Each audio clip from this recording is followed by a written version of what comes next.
Escrevo-vos, Senhora, 2 anos depois de Cristóvão Colombo ter regressado da sua primeira viagem às Índias, pela graça de Deus. Após estes meses de árduos trabalhos, chegou o momento de mostrar ao vosso primo João II de Portugal que são vãs as suas aspirações naquelas terras.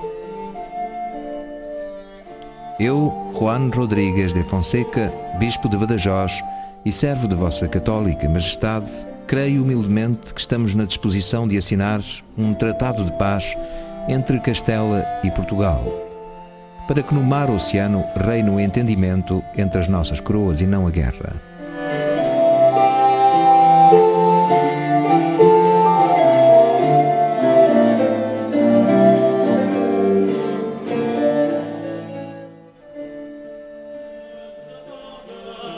Nos Códices Miniados é uma das figuras menores. Uma dessas personagens relegadas para segundo plano na história. Juan Rodrigues Fonseca é, em 1494, conselheiro pessoal em assuntos marítimos dos reis católicos de Espanha, Isabel e Fernando. E vai ser um dos artífices da Revolução Geográfica dos finais do século XV. Até este momento, o mundo conhecido na Península Ibérica abarca pouco mais que a Europa e o Mediterrâneo. Mas graças aos navegadores portugueses e espanhóis, as fronteiras da civilização ocidental vão alcançar os confins do planeta. 2 nações, Portugal, governado pelo hábil Dom João II, e Espanha, recém-criada depois da união entre Isabel de Castela e Fernando de Aragão, vão protagonizar um feito insólito numa era governada a sangue e fogo. Um tratado internacional que evitará uma grande guerra por causa da descoberta da América por Cristóvão Colombo. Esta é a história do Tratado de Tordesilhas, um exército de diplomacia e espionagem sem precedentes. É a história dos homens e das mulheres que protagonizaram a maior divisão do mundo.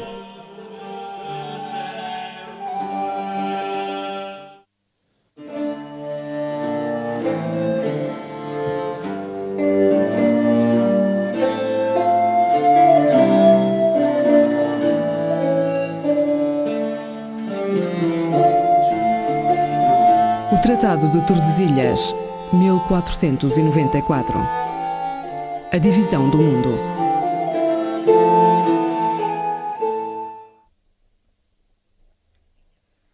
Portugal e Castela são, em finais do século XV, 2 reinos independentes. Ainda assim, as suas coroas estão intimamente ligadas por laços de parentesco e interesses políticos.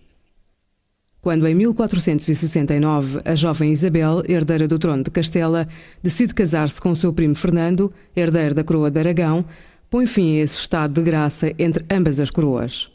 É óbvio que a opção de Isabel, no sentido de casar com Fernando, na altura ainda apenas rei da Sicília, faz com que a balança se incline para o lado aragonês.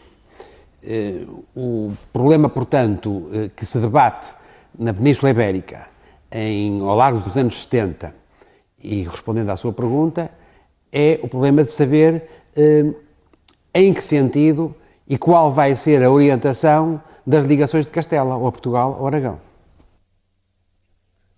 O rei Afonso V de Portugal aspirava a casar-se com Isabel e unir assim os 2 reinos.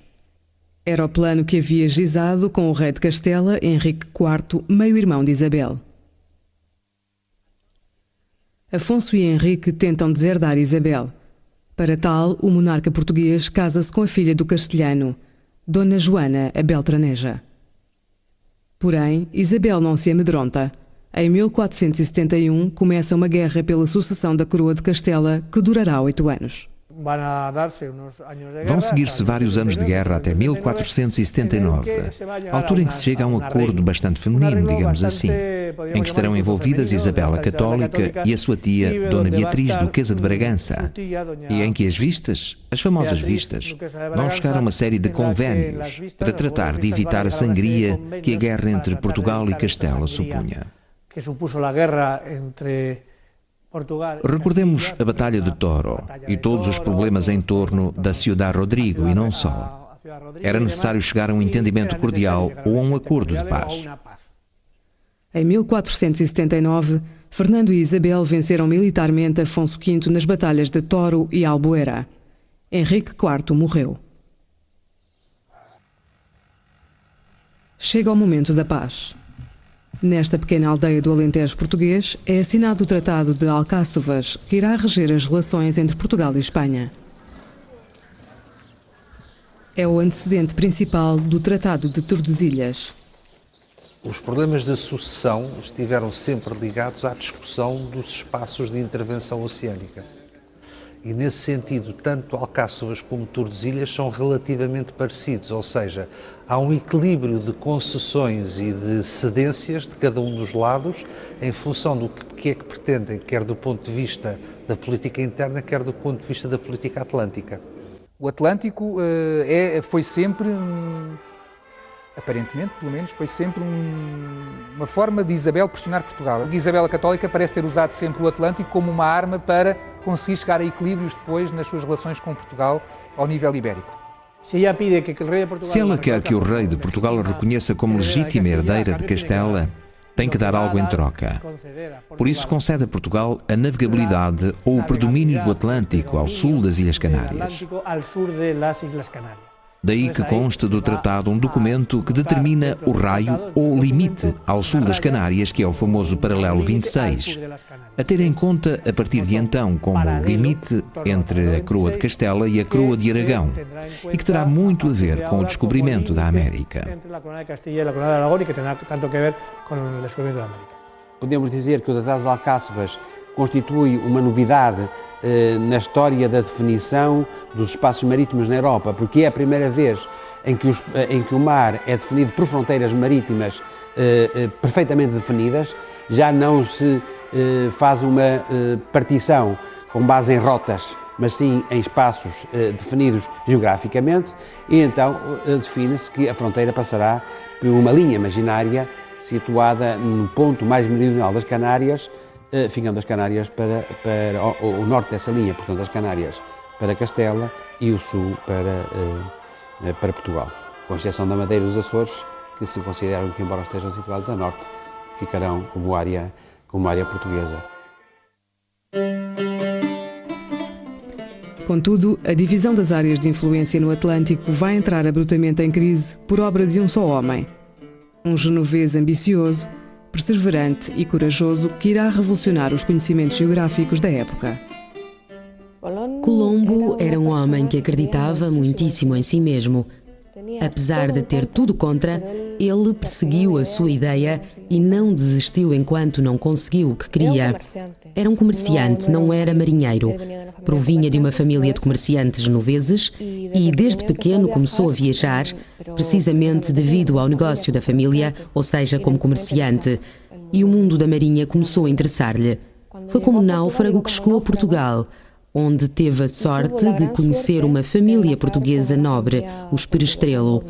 O sogro de Colombo era governador de uma das ilhas de Cabo Verde e também estava interessado precisamente nos descobrimentos portugueses que estavam já em curso no Atlântico. Também estava interessado precisamente pelos descobrimentos portugueses que se estavam realizando já no Atlântico. Foi graças a tudo isto que Colombo teve acesso a uma série de cartografias e notícias dos descobrimentos que noutro lugar ou noutro contexto não teria. Cristóvão Colombo está convencido de poder chegar à Índia e ao Japão atravessando o Atlântico. Em 1484, irá a Lisboa para tentar convencer Dom João II para que financie uma expedição, com pouco êxito. Os portugueses, nesta altura, sabiam, com mais segurança, a medida exata do raio da Terra, portanto, a largura do planeta, que os outros todos da Europa. Não só os reis católicos estavam no mesmo grupo que todos os outros monarcas europeus, não é uma questão particular. E, portanto, aí havia uma convicção generalizada que a Terra era mais estreita do que é de facto, e Dom João II sabia que não era assim. E, portanto, aqui Dom João II estaria bastante seguro, na época, de que Colombo dificilmente teria chegado ao extremo oriente asiático. Dom João II não concordou. Apresentou a uma comissão de cientistas que não aceitou a ideia porque achavam que não estava certa. Uma vez que naquele reino não acolhiam a sua proposta e dado que era viúvo por lhe ter morrido a mulher, Filipa Muniz de Perestrelo, e ter um filho pequeno, Colombo decidiu passar ao reino de Castela e tentar de novo a sorte junto da corte castelhana. Colombo vai precisar de 7 anos e da ajuda dos monges do mosteiro de Rábida para convencer os reis católicos espanhóis, especialmente Isabel, da grande oportunidade que representava a sua rota para o Ocidente em direção à Índia. Ficou demonstrado neste tempo que vós, discretíssima senhora, tendes razão. É necessário levar Castela até ao outro lado do oceano. Como subtil clarividência, compreendestes que era conveniente apoiar Colombo e abrir uma nova rota comercial para Catá e Cipango. Com a mesma clarividência convencestes o vosso esposo, o rei Dom Fernando, de que a coroa beneficiaria mais em investir no comércio das especiarias do que em centrar-se no predomínio naval do Mediterrâneo.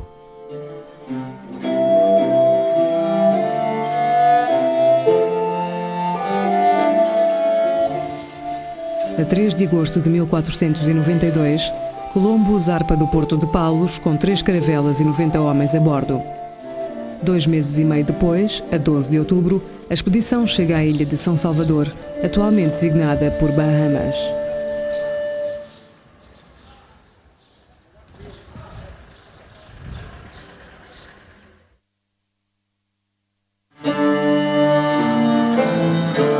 Depois de fazer o reconhecimento da zona e descobrir Cuba e o Haiti, a 4 de janeiro empreende a viagem de regresso a Castela. No regresso, a expedição enfrenta uma tempestade no Atlântico. O barco de Colombo, a Ninha, separa-se da Pinta de Martim Alonso Pinzon, que irá chegar ao porto galego de Baiona. Colombo desembarca finalmente em Lisboa. Esta decisão irá marcar o futuro das relações entre Portugal e Espanha. A Ninha, na qual Colombo regressava, era uma caravela um pouco mais pequena e mais frágil. A tempestade de Cabo Verde, que a separou das outras, levou-o para perto da costa sul da península. Tentando resguardar-se da tempestade, Colombo chegou à costa portuguesa e, uma vez ali, decidiu voltar à terra para apresentar os seus cumprimentos a Dom João II de Portugal. Essa é a versão oficial, porque provavelmente o que ele fez foi dar-lhe conta do que conseguira, apesar da sua recusa. É aqui que surge novamente a polémica entre Castela e Portugal. Depois, a própria forma como se apresenta na corte de Dom João II e pela forma como é tratado pelos cronistas, os cronistas insistem que a atitude de Colombo, quando se apresentou junto de Dom João II, foi uma atitude de quase desafio, ou de uma certa arrogância, de ver, no sentido de vir ver, estás a ver, não quiseste, mas eu descobri. Ele era um pouco presunçoso, digamos assim. É capaz de ter dito, vê, eu tinha razão, o plano que lhe propus estava certo, aqui tenho os meus índios. Trouxe de facto uns índios e Dom João II, que era um rei muito inteligente, tratou logo de, através de inquirições, averiguar a localização do descobrimento para ver se realmente tinha sido feito dentro do que correspondia ao Tratado de Alcáçovas. A crónica feita por Rui de Pina, que foi secretário de Dom João II, dá claramente a entender que houve alguns cortesãos que sugeriram a Dom João II que se matasse Colombo para se resolver o problema. Porque a crónica diz que Colombo era muito levantado do entendimento. Quer dizer, ele deve ter chegado à corte de Lisboa a dizer mais ou menos como veio eu é que tinha razão. E o rei português teve alguma dúvida nos primeiros instantes, mas ele próprio assegurou depois a proteção pessoal da vida de Colombo perante os seus conselheiros que queriam mandar matá-lo, de facto. O rei Dom João II evita que Colombo seja assassinado numa conjura que pretendia ocultar a sua descoberta. Quando o navegador parte para Castela, o monarca português toma rapidamente medidas diplomáticas. Arma uma frota para vigiar a rota até o Atlântico Ocidental e envia os seus embaixadores e espiões para a corte castelhana. Fernando o Católico encontra Colombo em Barcelona em finais de abril de 1493 e depois de o saudar e de o considerar Dom Cristóvão Colombo, apresentando-o às autoridades catalãs como uma figura importante, assim que se encontram em privado, a primeira pergunta que lhe faz é acerca da localização da sua descoberta, pois ele não estava muito convencido. Afirma precisar de conhecer a localização exata do território, de forma a poder situá-lo na redação da bula correspondente. e assim evitar os problemas que lhe haviam sido colocados pelos embaixadores de Dom João II de Portugal, que se encontravam na altura em Barcelona. Uma leitura estrita do Tratado das Alcáçovas, vista na perspectiva da interpretação portuguesa, faz com que o rei João II de Portugal tenha razão quando diz essa é uma área portuguesa. Se olharmos para o mapa e imaginarmos essa linha horizontal que passa pelo ponto mais meridional das Canárias e o projetarmos para o ocidente, terminamos na Flórida. O que quer dizer, portanto, que tudo quanto está ao sul da Flórida, segundo a interpretação portuguesa, pertence à área lusitana. Quiseram os céus que 13 anos antes de Colombo chegar às Índias, a vossa presença no trono de Castela se visse assegurada pelos acordos que fizestes com a vossa tia Beatriz, duquesa de Bragança. Aquelas conversações familiares tiveram lugar no contexto do Tratado de Alcáçovas. Mas o que não podíamos imaginar é que o domínio português no Atlântico ficaria tão reforçado. Agora que sob os vossos auspícios Colombo descobriu novas rotas, é a altura de rever uma situação que já dura há demasiados anos.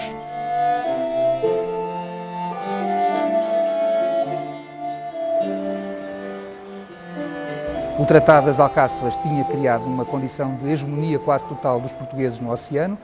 Cristóvão Colombo ultrapassa ou fura essa hegemonia e, tendo em conta a evolução dos acontecimentos, portugueses e castelhanos acabam por entender que é possível e como a melhor solução é partilhar os mundos ultramarinos. Naturalmente que a estratégia castelhana vai ser de imediatamente dizer que estamos perante uma realidade nova, com enquadramentos novos e que, portanto, há necessidade de uma nova negociação, não de uma aplicação taxativa do estipulado nas Alcáçovas. E, claro, nesse momento, essa interpretação castelhana enquadra-se no que podemos chamar a linha tradicional de atuação do papado. Porque, claro, o que vai complicar as coisas é a intervenção do papado.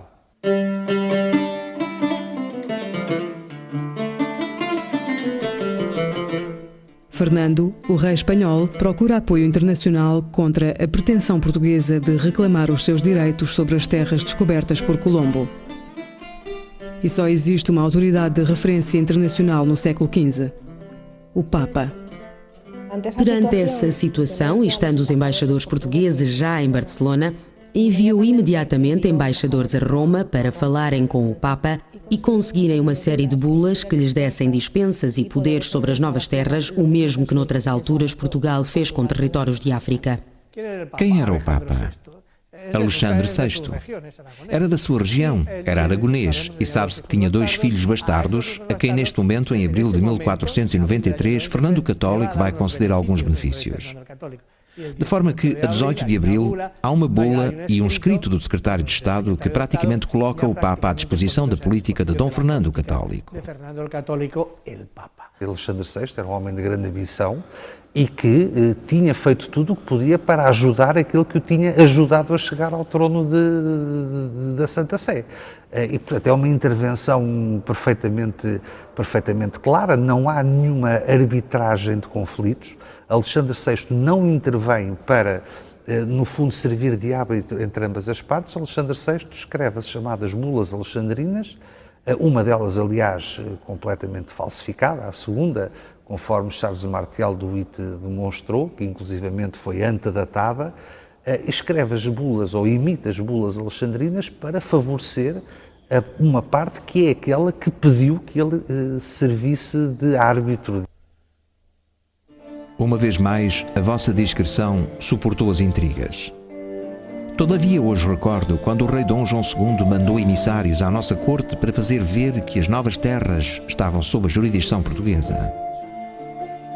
Mas o rei Dom Fernando, alentado pelo Espírito Santo, fez valer a sua influência no Vaticano e conseguiu uma bula de Nosso Senhor o Papa Alexandre VI, na qual se certificava de que a descoberta pertencia a Castela, ainda que não se soubesse ao certo a localização daquelas terras.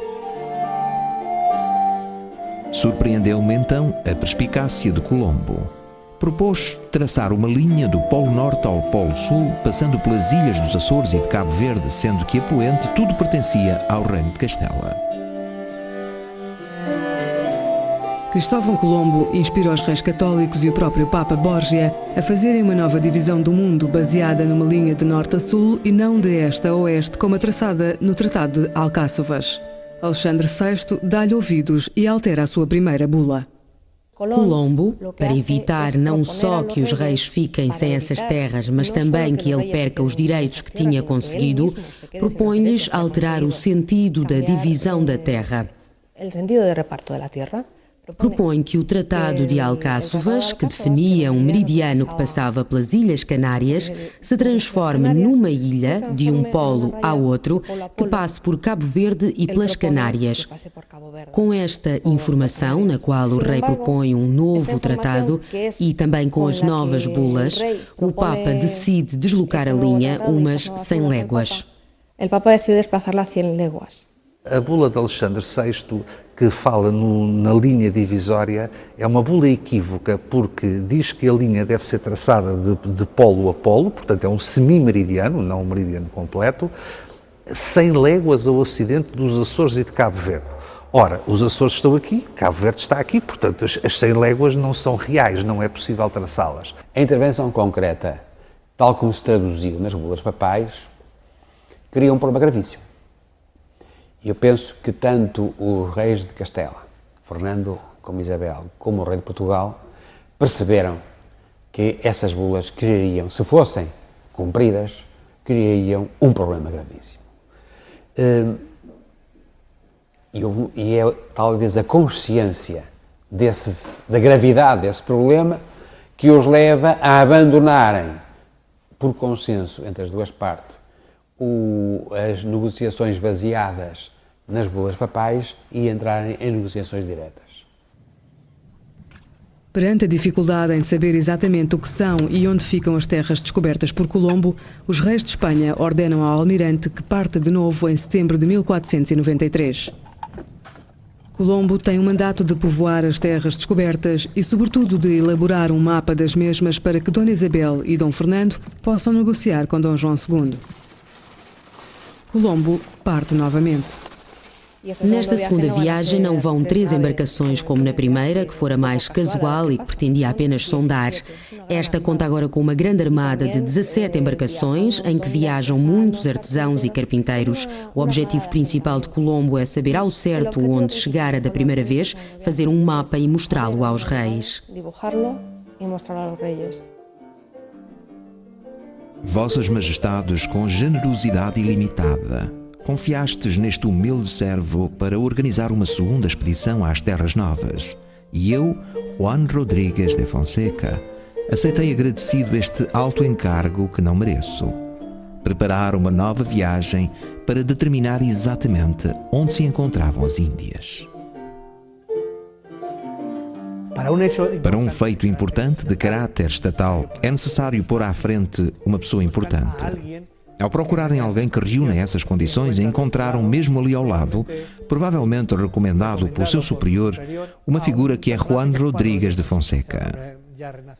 É um homem do Renascimento que se movia num ambiente de cartografia interessante e que ficará encarregado de levar a cabo toda a organização económica e de estratégia de uma expedição muito importante de 17 embarcações.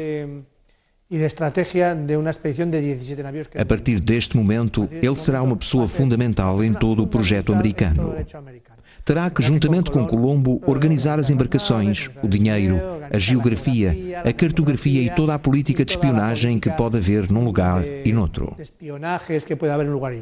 Fonseca era um homem de grande caráter, com uma mente privilegiada, muito organizado e não se deixava manipular facilmente. Penso que foi precisamente por isso que os reis pensaram nele, pois Colombo também tinha um caráter muito forte. Se escolhessem alguém fraco, podiam em 2 tempos perder as terras e a coroa não poderia fazer nada. Apesar das tensões entre Fonseca e Colombo, a multitudinária expedição chega às Antilhas com êxito. Colombo dedica-se imediatamente a cartografar as ilhas descobertas. Todos os esforços deste ministro de Deus foram postos naquele encargo. Ainda assim devo confessar-vos, senhora, que não foi fácil lidar com Colombo, pois a sua tendência para o gasto chocava com as minhas inclinações naturais para a contenção. Ainda assim, a 25 de setembro de 1493, com a bênção do Nosso Senhor, zarparam 17 barcos com 1.500 homens e mulheres. E com eles, Colombo, disposto a desenhar um mapa que fizesse com toda a precisão a localização das Índias recém-descobertas. Este vai ser o documento realizado por Colombo, que mal chega, é enviado em fevereiro de 1494 por António de Torres, chefe da expedição, que volta com 12 navios aos reis católicos para que estes conheçam exatamente a localização. Os reis católicos receberam-no a 4 de abril de 1494 em Medina del Campo. E vem o documento que nós encontramos como cartografia literária, que traduzimos como cartografia de imagens. Recolhidos os dados, estudámos-los perfeitamente. E como a carta estava muito bem feita e detalhada, fomos prosseguindo pouco a pouco, utilizando informações, plasmando os dados em material de tela, buscando as cores, obtendo todos os demais dados técnicos num trabalho arqueológico. Todas as demais dados técnicos. E desse modo conseguimos reproduzir a peça que antes era só literária e que agora passa a ser literário-pictórica. A característica mais importante desta carta, do ponto de vista cartográfico, é ter sido feita segundo um sistema tradicional que se chama carta plana, para evitar a figura côncava da Terra, tornando-se assim de mais fácil compreensão para os reis que não entendiam muito bem as questões das longitudes e das latitudes. Com facilidade os problemas de longitude e latitude. O que ele faz neste caso é corrigir a geografia da Europa baseando-se num mapa medieval. Localiza as ilhas de Cabo Verde e as terceiras, que curiosamente hoje são os Açores, muito a este, para que depois, ao traçar a linha divisória de Tordesilhas, esta passe por ambos os arquipélagos, o que na realidade seria impossível.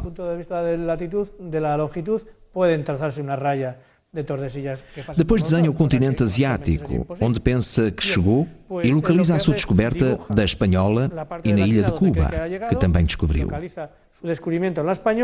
Porém, a Cuba dele é continental, integrada no continente asiático. Aparece aí, coloca uma bandeira no lugar onde chegara e desenha como terra firme. Hasta onde ha llegado, la dibuja como tal tierra firme.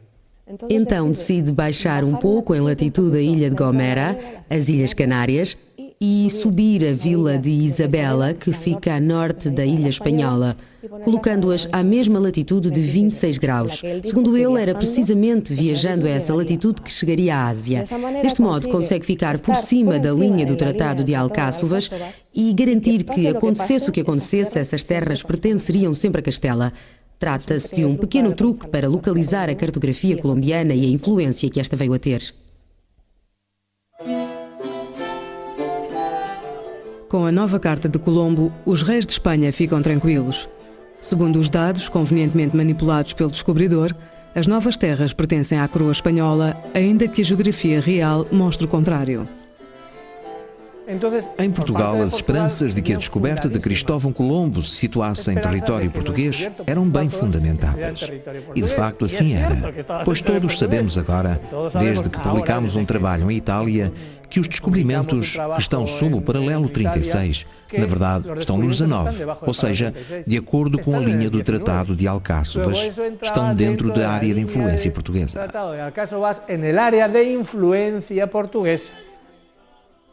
No entanto, a prioridade de Dom João II não é reivindicar a descoberta, mas sim conservar a rota para a Índia. Portugal precisa que o novo tratado reflita o seu direito de navegar pelo Atlântico Sul na rota até ao Cabo da Boa Esperança. É uma questão importantíssima e é a questão fundamental para percebermos todas as negociações que conduziram ao resultado final do Tratado de Tordesilhas. A viagem de Bartolomeu Dias, que leva à descoberta do Cabo da Boa Esperança e da passagem para o Índico, é uma viagem que foi feita ao longo da costa ocidental africana, porque era uma viagem em busca da passagem. Mas enquanto realizaram essa navegação penosa para sul, os navegadores portugueses aperceberam-se que estavam a enfrentar permanentemente ventos contrários, que são os ventos alísios que, junto à costa africana, sopram para norte. E, portanto, que era uma viagem difícil e era uma viagem pouco prática para aceder à rota do Cabo, para aceder ao Oceano Índico e às especiarias. Para ir ao Oriente, era preciso navegar primeiro para o Ocidente no Atlântico, era preciso ir até o sudoeste do Atlântico para ter uma rota permanentemente com ventos favoráveis, que era muito mais rápida e muito menos arriscada do que uma rota de navios de comércio realizada num regime de ventos contrários. Os diplomatas e os espiões de ambos os reinos trabalham de empreitada para evitar o conflito bélico, que não interessa a nenhuma das coroas.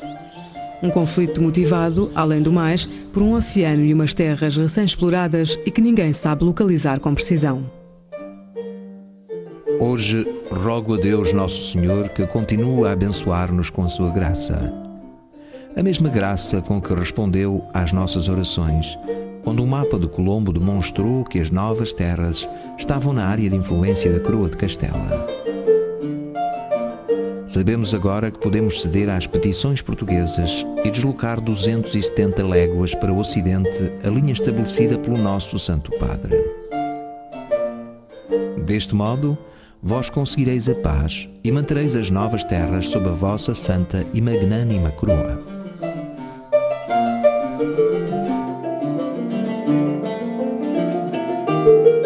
É evidente que os reis católicos estavam numa situação desvantajosa em relação a Portugal nestas negociações, porque os reis católicos tinham entrado de repente neste processo, enquanto os portugueses estavam nele, nesta altura, há mais de 70 anos.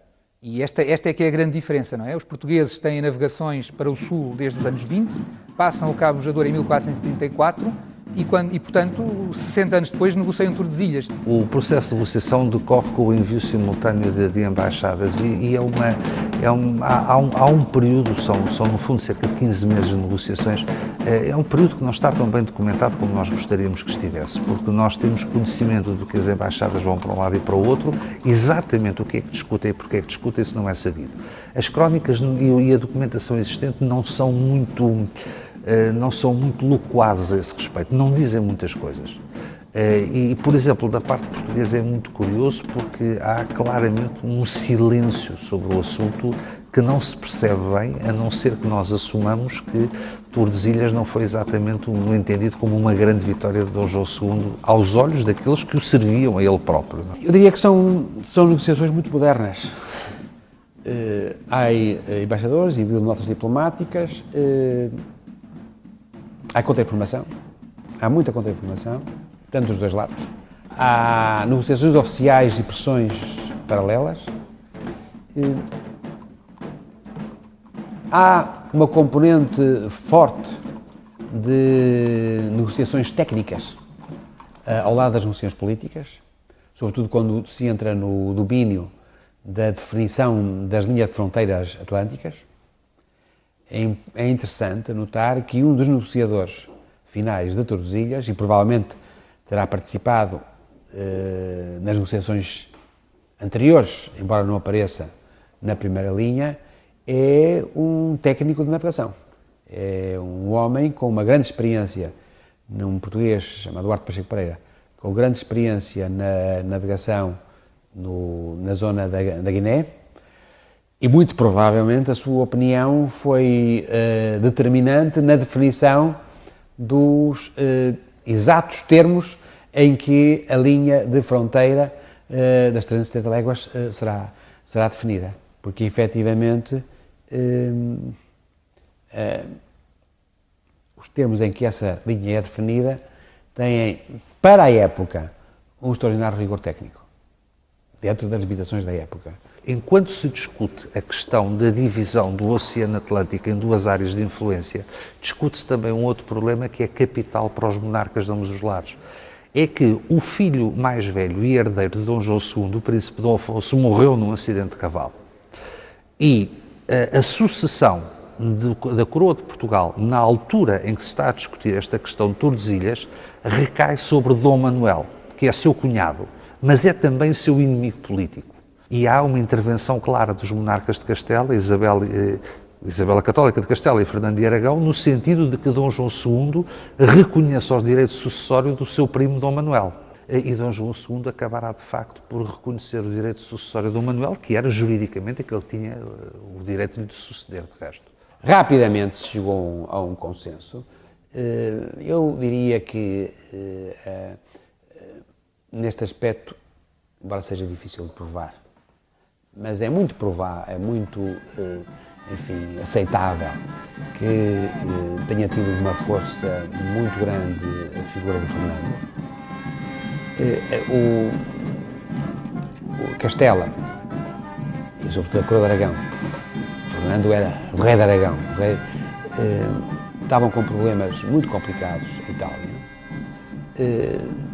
problemas que na ordem imediata eram muito mais importantes do que a negociação de umas ilhas, mais ou menos perdidas e, como digo, insuficientemente conhecidas, de modo que muito provavelmente Fernando tem todo o interesse, e nesse sentido terá influenciado Isabel, tem todo o interesse em chegar rapidamente a um acordo que lhe pacifica a frente ocidental quando ele tem problemas gravíssimos no Mediterrâneo.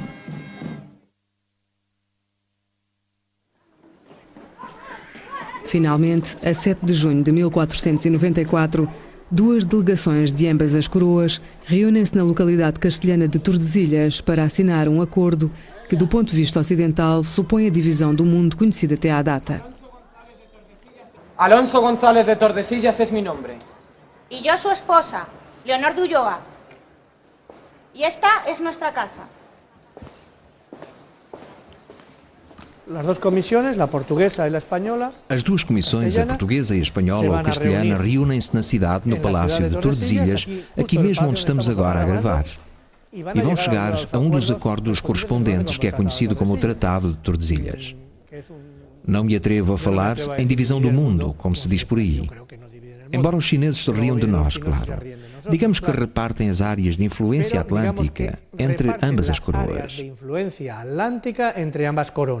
Não foi fácil chegar ao acordo de Tordesilhas, mesmo nas negociações de Tordesilhas, embora a ameaça militar sempre estivesse presente, nunca chegou a ser concretizada e, portanto, os problemas acabaram por se resolver em termos pacíficos.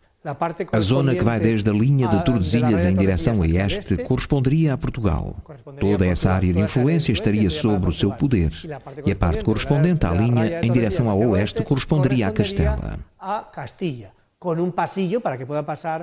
Com um corredor para que possa passar da região espanhola da Península de Castela em direção a oeste pelas Canárias.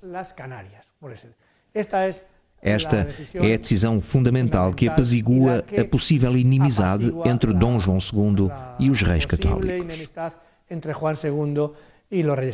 O tratado significa para Castela que, de facto, o Novo Mundo é castelhano, mas ficaram sem uma parte, digamos assim. Portanto, a parte da América do Sul, correspondente a uma área muito superior àquela que foi estipulada no tratado e corresponde hoje ao Brasil, fugiu à influência castelhana. Toda a América do Sul hoje deveria falar castelhano se a linha de Alexandre VI vingasse. Portugal garante, por outro lado, o caminho para o Oriente, mas perdeu o que seria a intenção primeira de Dom João II, que era o paralelo que lhe daria o controle de todo o Atlântico Sul. Portanto, ambos perderam e ambos ganharam.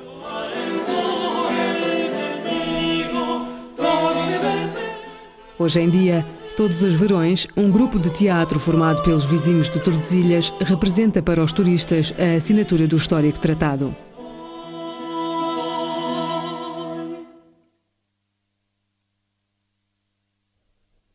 O acordo assinado em Tordesilhas e ratificado em Setúbal dá origem a uma nova cartografia criada em Castela por Juan Rodrigues de Fonseca. Os novos mapas incluem a linha de Tordesilhas, dividindo o mundo em dois. Esta linha estará presente em muitas cartas até ao século XVIII. Mas o primeiro mapa que a apresenta é este. A carta feita em 1500 por Juan de la Cosa, um piloto que já navegara com Colombo na sua primeira viagem às Antilhas. A carta de Juan de la Cosa é uma carta universal, como lhe chamavam na altura. Nela está representado todo o mundo conhecido até então e, sobretudo, as terras descobertas pelos espanhóis na América, que então não se chamava América, mas sim Índias. Esta carta é importante porque põe no papel a questão dos descobrimentos e os temas políticos e de competência entre portugueses e espanhóis.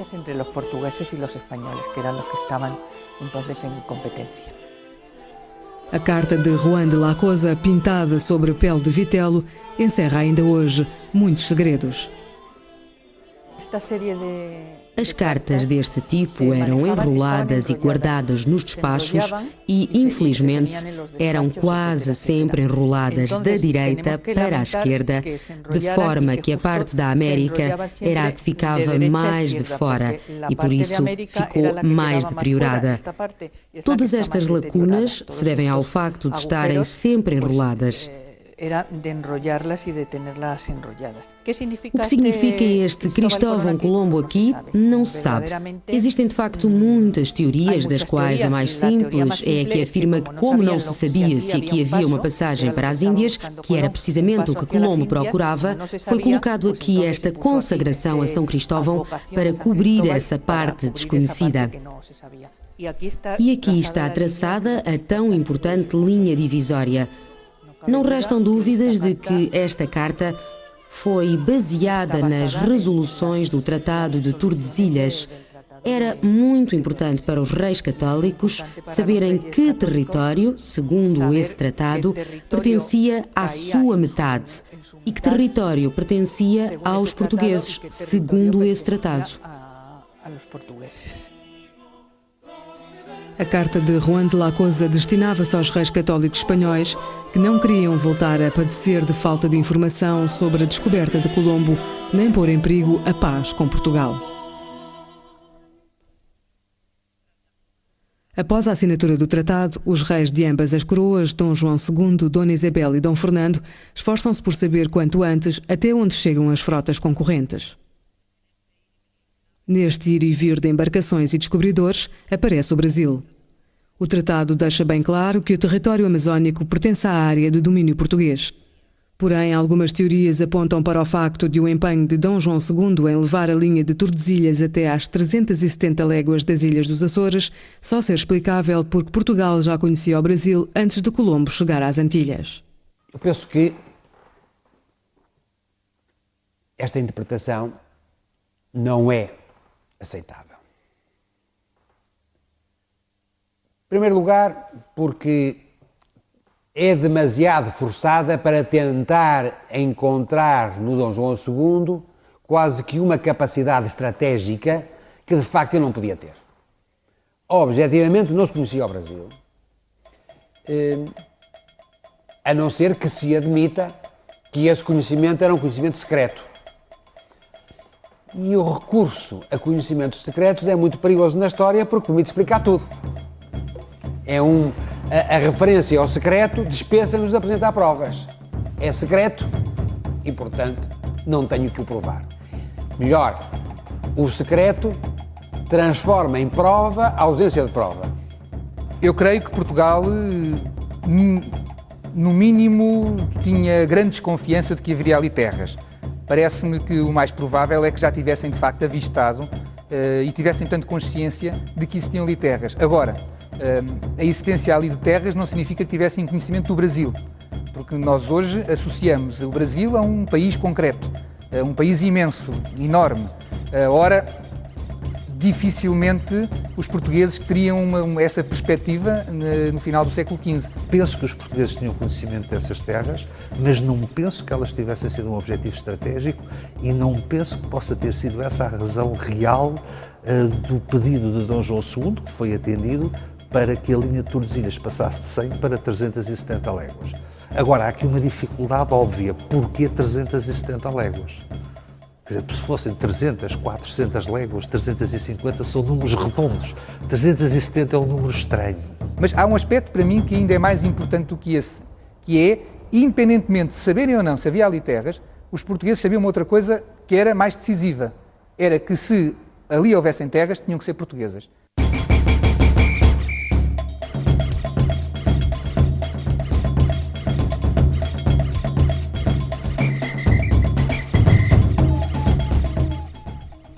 Hoje, mais de 180 milhões de brasileiros falam português graças ao Tratado de Tordesilhas e à sua linha invisível sobre o Atlântico.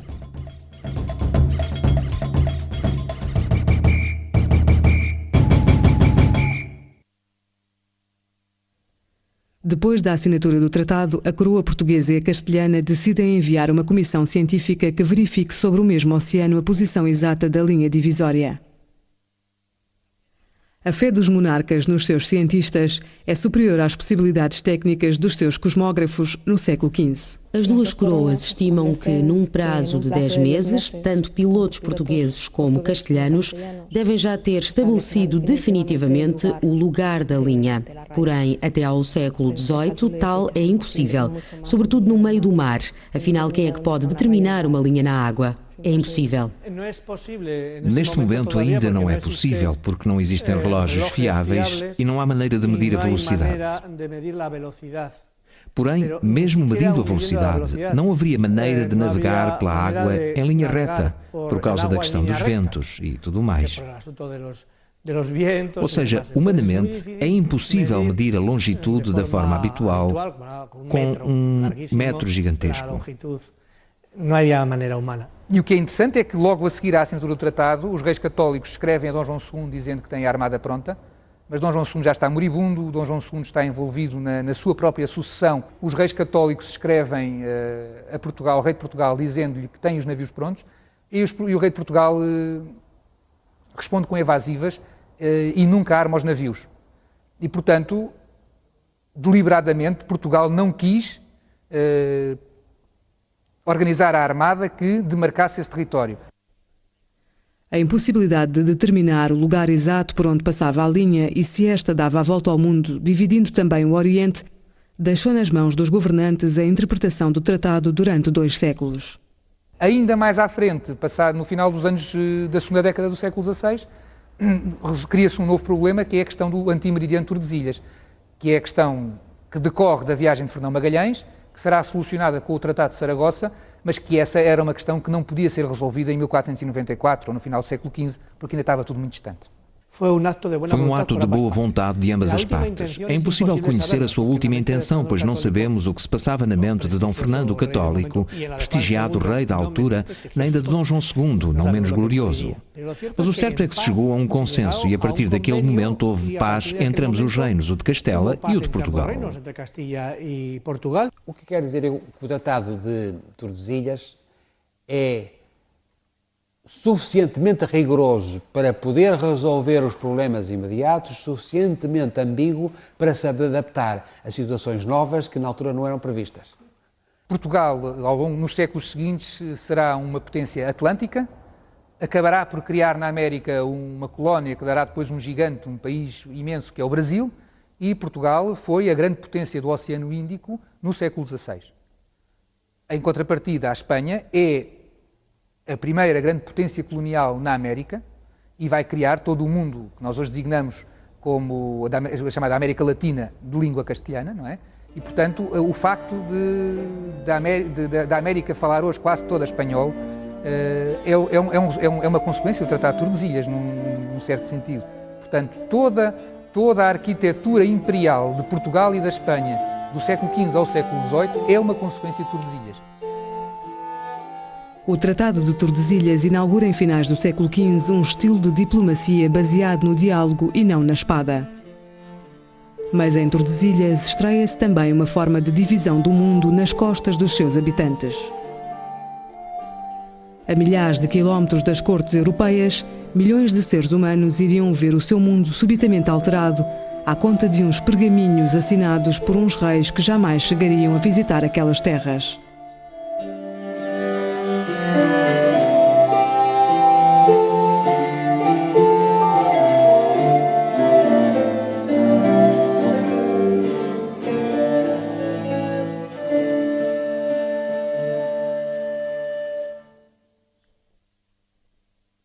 Versão portuguesa, Santa Claus Audiovisual.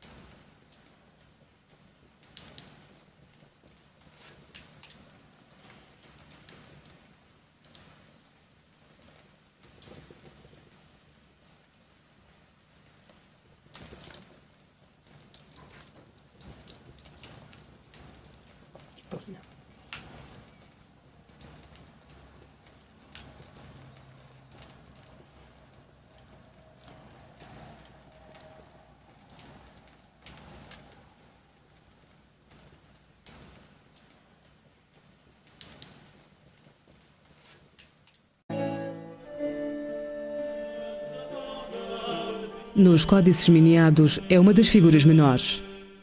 Uma dessas personagens relegadas para segundo plano na história.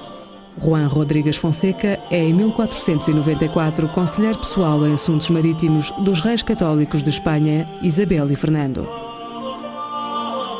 E vai ser um dos artífices da Revolução Geográfica dos finais do século XV. Até este momento, o mundo conhecido na Península Ibérica abarca pouco mais que a Europa e o Mediterrâneo. Mas graças aos navegadores portugueses e espanhóis, as fronteiras da civilização ocidental vão alcançar os confins do planeta.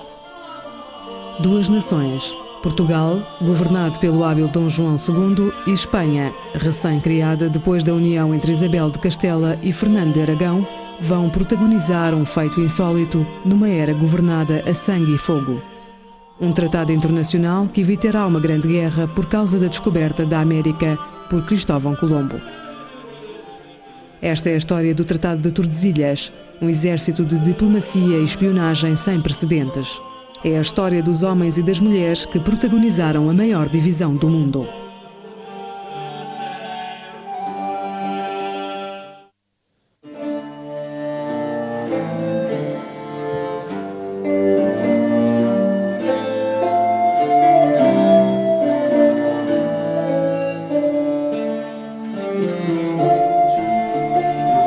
O Tratado de Tordesilhas, 1494. A divisão do mundo.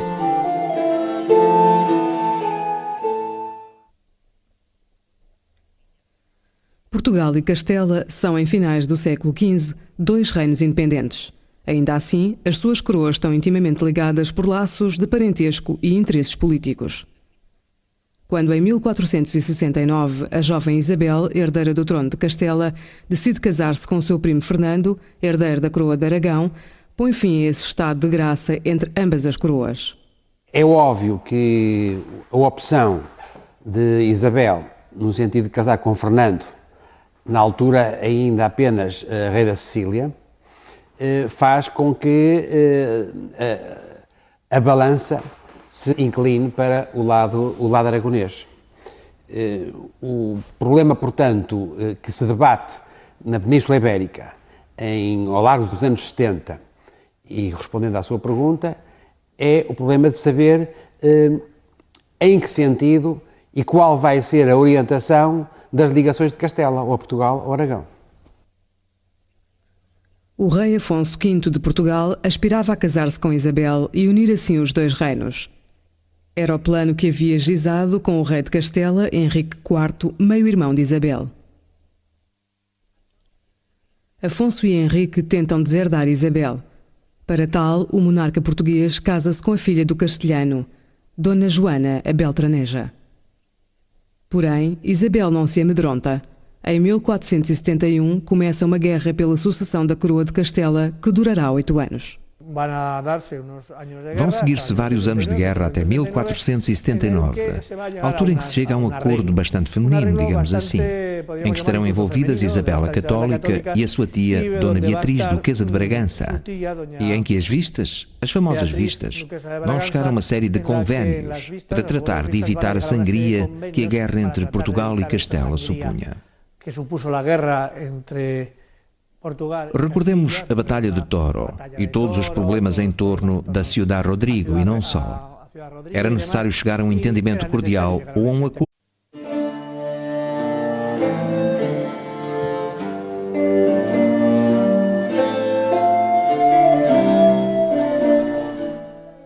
Escrevo-vos, senhora, 2 anos depois de Cristóvão Colombo ter regressado da sua primeira viagem às Índias, pela graça de Deus. Após estes meses de árduos trabalhos, chegou o momento de mostrar ao vosso primo João II de Portugal que são vãs as suas aspirações naquelas terras.